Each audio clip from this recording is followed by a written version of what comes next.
All right, guys, how's everybody doing tonight? Um, Good. How you doing? Pretty good. So I'm gonna call this just the Land Use Commission's meeting from now on. Wednesday, October 19th, 2022, to order at 7:00 p.m. Item up for next up on the agenda is Planning and Zoning Commission, update on what we've done so far. So the big one is, we went through cannabis, which we ended up allowing in town for growth, but for retail distribution, that was denied. We got a small retail shop at 11 Union Street, which is across from Dunkin' Donuts. That was approved. The big ones, the 400 Commercial Drive, which is the trash facility, that's still ongoing. That meeting's actually tomorrow night. I think that may draw to a close, unless they have something to continue on.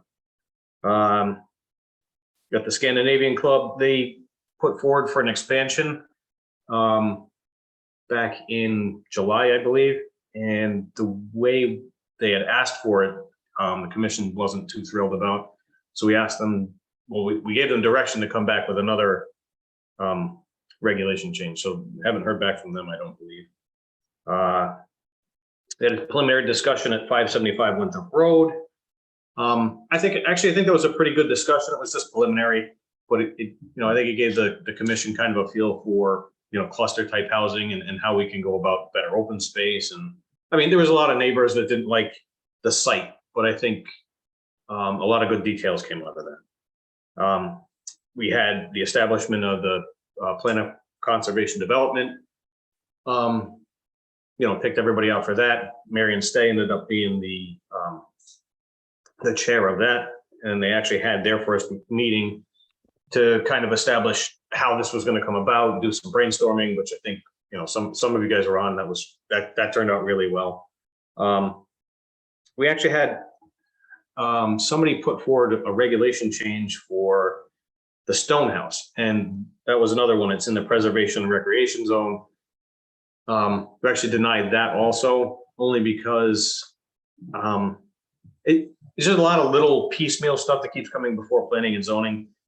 And since we're looking at our plan of conservation development anyway, and they had a path to continue what they were doing, they were denied, but they still are allowed to do what they were doing, if that makes any sense.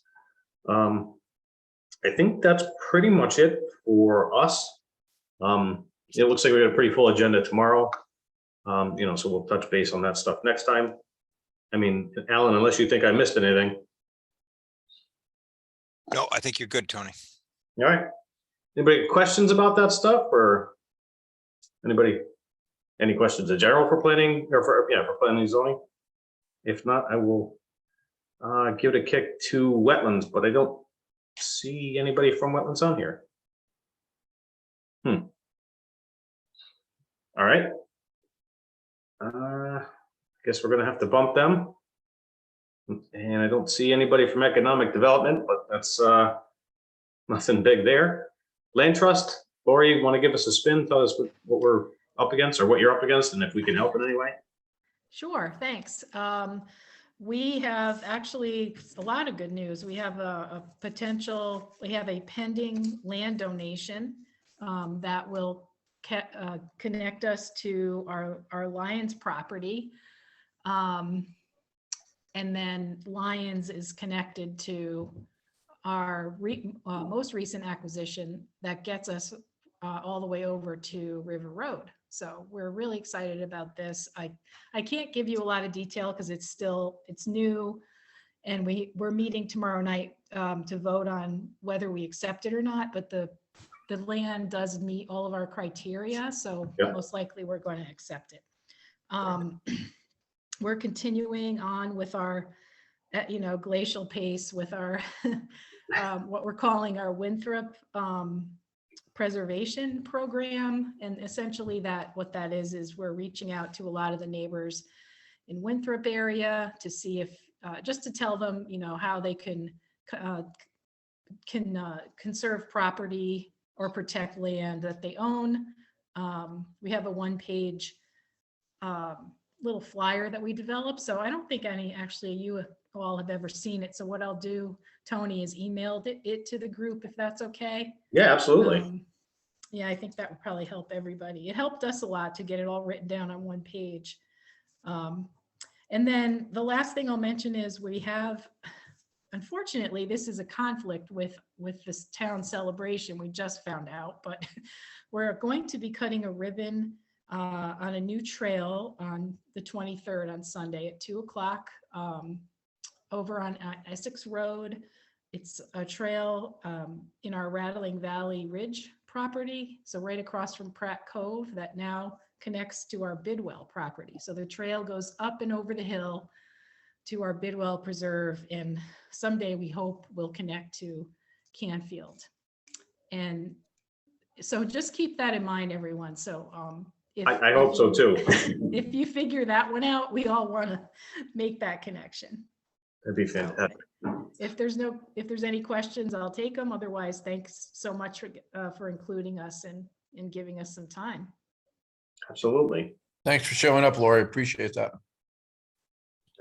All right, then if nobody has any questions, actually, so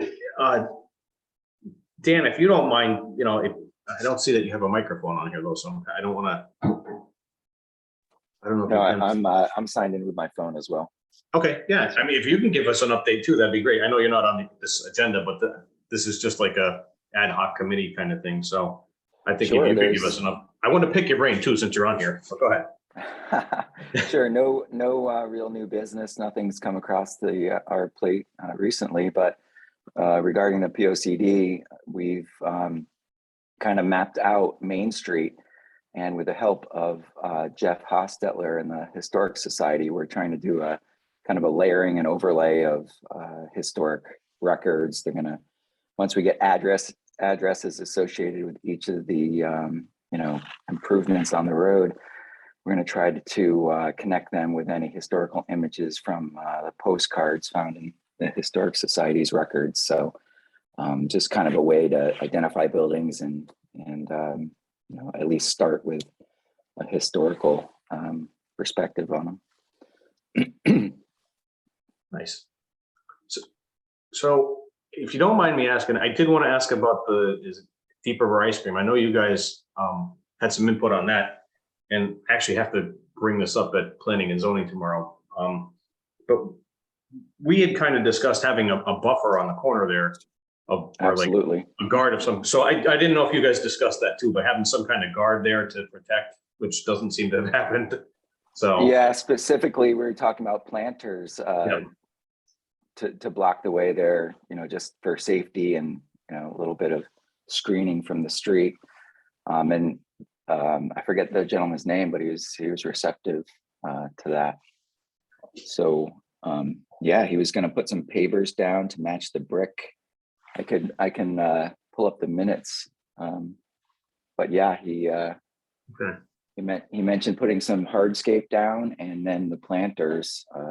I think he was going to have a green buffer of arborvitae or the like along the back, so there'd be a backdrop, kind of block some of the utility parts of the building, and then a sitting area, paved, brick sitting area, and then the planters between the street and that hardscaped area.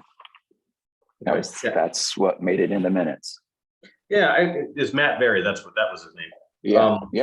Yeah. So I gotta make sure I bring that up, because I think we said whatever your recommendations were, we were going with. So that Okay. didn't know if you had heard anything different. That's why I'm checking in before we go to the meeting tomorrow. Tone, oh, I don't know how to raise my hand here. Well, I was gonna say, if you wait 1 second, Christine, Laura actually had her hand up. I was gonna let her know, and then I'll call on you. Oh, thanks. Mine's quick, and I'm sorry about my ignorance, but Dan is from what committee? Is it the Historic Commission or? Daniel. No, from the Design Advisory Board, the DAB, the DAB, as we call ourselves. The DAB, awesome. Yes. That sounds great, thank you. Mhm. Go ahead, Christine. I actually happen to be attending that design committee meeting in regards to the ice cream shop. And I remember him saying there was something going on with the street light, like electric company was coming in and going to be making changes Mhm. and waiting to see if that, what that was going to look like. I believe, Dan, do you recall that? I do. And actually, I have the minutes here. It was from April 28th, where the minutes that should be on the town website. Okay. Yeah, I thought he was trying to, from my understanding, he was trying to get the improvements finished. And then if there were ahead of the work on the street, and then if there was work on the street, yeah, I didn't really understand the timing of it, to be honest with you. It sounded like he was trying to get it done ahead of time, but then there'd be some disruption. I don't know what was going on there, but no, I got the sense that he wanted to do this. I thought he wanted to do it, ahead of the summer, because we He met had back, the like I said, at the end arborvitaes of are up. April. He got his arborvitaes are up, the trees blocking the building there. I think like the electrical, right, the side on that I think he completed, I saw. Anyway. Right. Hmm. Yeah, no, there's some hardscape as well, and the planters. Yeah. Mike, you got your hand up?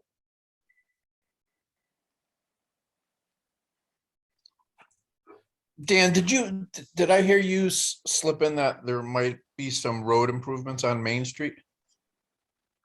Yeah, I think Matt had some connection with the DOT. I don't know exactly what his daytime job is or what his connection with the DOT, but he had some knowledge that there was going to be some work to that pole, because there was the way he explained it, there was a non-compliant accessible curb cut at that corner, and they needed to move a pole or a box or both to make way for that curb cut. The So only I understood it. The only reason I say that is early spring, I think maybe there were 18 to 30 DOT and a road planning company that is subcontracted by the state of Connecticut met, and I haven't seen or heard anything. I know Angus got some suggestions and recommendations, but I'm not quite sure where that lies at the moment. I don't know. Yeah, if anyone else knows. I don't think he knew the timing, but he just knew that it was pending at some point, because it was a like I said, an ADA DOJ kind of non-compliance issue with that pole. Yeah, this was for the entire Main Street. Oh, okay. Gotcha. All right. Anybody, any more questions for Dan? If not, I'll just go through, old business or new business. Anybody, anything they want to talk about or suggestions? Fred? Tony, can you give me a call after the meeting? Absolutely. Thank you. That's it? That one was easy. I was curious to know, Yeah. I don't know if you guys talked about this already. I came in late, I apologize. But what happened up at Deep River Farms, the Ashland coffee place? So I didn't know if there was a zoning matter or. there's a zoning matter. It'll be up tomorrow night. Just, Okay. I don't, it hasn't come up before planning and zoning yet, so I don't want to, until that's okay. done. Okay. There'll be something with it tomorrow night. Okay. All right. Anybody else? All right. If not, it was quick and easy. So I guess we'll call this meeting adjourned at 7:14 p.m. You guys have a good night, and everybody, thanks for showing up. Thanks, Tony. Thank you. Have a good night, Tony. Thanks, Tony.